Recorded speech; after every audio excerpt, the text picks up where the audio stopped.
I've been wanting a laser cutter engraver for quite some time now, as I have quite a few projects where being able to cut my own acrylic will just make life so much easier.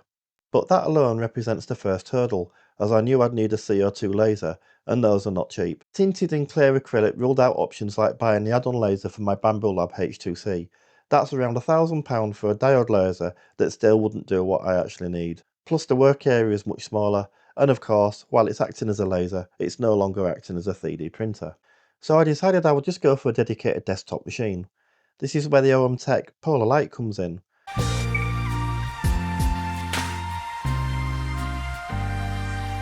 After I had discussed my needs with them before making a purchase, they were kind enough to send me one to use for the channel.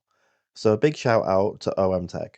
So we'll just cover the basics in this video, what to expect during the unpacking process, installing LightBurn and test prints. There'll be future content showing the machine actually doing the projects I need it for, including making acrylics for my Snapmaker U1 enclosure, so make sure you subscribe now. Okay, down to the machine. You can buy it in two versions, with or without a LightBurn license. I have the version without the license here. We'll discuss the software later in the video. It chose the Polar Lite over other machines as it's a complete desktop machine, more akin to being used in a home crafting room than something that looks like it should be in the garage. A lot of machines come with an external water pump and pipes that need to run to a water bucket. This doesn't, it's all built in. A much neater solution that doesn't look out of place next to a 3D printer. It also has a very practical work area with 300 by 500mm and supports being able to pass through larger sheets and has an optional rotary attachment for engraving things like cups or flasks. Okay, now something I want to stress here. You don't realise just how big this thing is going to be until it arrives on your doorstep in a wooden crate. Unpacking wise, you just remove the metal clips and then lift up the lid. Inside is the machine, all well packed with polystyrene inserts. One of these inserts contains the honeycomb build plate, so don't throw it away by mistake. At this point, get somebody to help you lift it out of the crate with the supplied carry straps. Once you've popped it in its new home, just unfinish packing and make sure you remove all of the internal inserts. There's one located behind the headrail at the back out of sight. If you leave this in, the machine will fail its calibrations and give errors.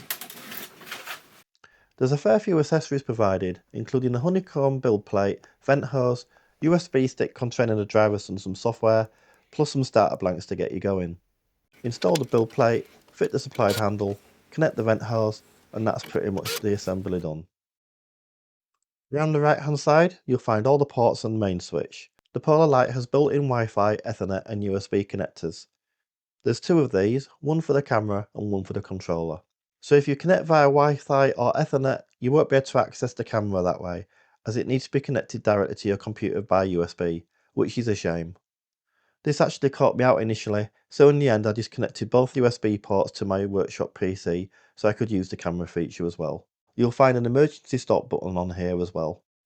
On the top, you've got a reset button, a start button, and a display that shows you the temperature of your water and how much power you're using. Before powering on, just give the internals a check. On the left hand side, you'll see there's a water reservoir with its high and low levels. This is all pre-filled at the factory ready to go, which is a nice touch. On the right hand side is the controller port for the optional rotary attachment. I don't have one of these, so I just left this alone. I'll just power on the machine to check everything is running. You should hear the water gurgling and flowing through the pipes. The extractor fans should run and air should be flowing. On the display on the top you should see that everything is okay with water temperatures and so forth. If the water's not flowing, you would get an error message. Okay, now onto software and installation. As mentioned earlier, there's a USB stick included. This has your USB drivers and also includes a copy of RDWorks on it. However, I decided to download LightBurn on the free trial. LightBurn is probably the best described as the laser cutter engraving machine equivalent of a 3D printed Zorka slicer. It's pretty much supported by most machines out there. One thing to note, when you go to buy the license, you will need the more expensive Pro version for the Polar Lite's DSP controller. Copy the files over to a folder on your PC and then run the RDWorks file. Once this runs, click the Install USB drivers section at the bottom, making sure that the Polar Lite is connected via USB and powered on. The drivers will install, and unless you want to install RDWorks as well, you can then close this down and just download your trial of LightBurn Pro. Once installed, just click Find Laser and the machine should appear. Select the bottom option. Then go over to Camera and select your camera.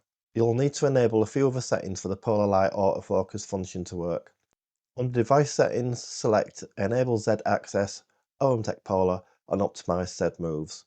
You can now load a piece of material and press the focus button.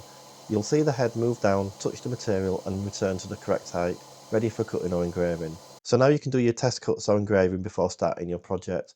This gives you an idea of what speed and power to use for the material you're working with. Select CO₂ test for either cutting or engraving, make sure it's set for the size of the test material, and then click Start. The laser will then perform the test for you. That's it. Yes, it all takes a little bit getting used to, but it's all pretty self-explanatory, and there are plenty of good guides online to help you if you get stuck. So now I can finally get on with my projects, so make sure you subscribe to see what I make with this machine. That's it for now, I'll see you in the next one.